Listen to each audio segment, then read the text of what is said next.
আসো এই সামনে দাঁড়াও, বাবা জেব্রার সাথে তোমাদের ছবি তুলে দেই। আব্বু ওখানে যাও, ওখানে যে ছোট বেবি জেব্রার পাশে দাঁড়াও।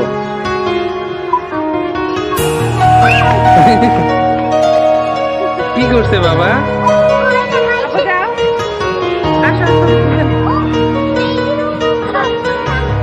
ও তো আব্বু বেরোতে পারবে না। দুইটা জেব্রা আব্বু, দুইটা। বাবা দেখো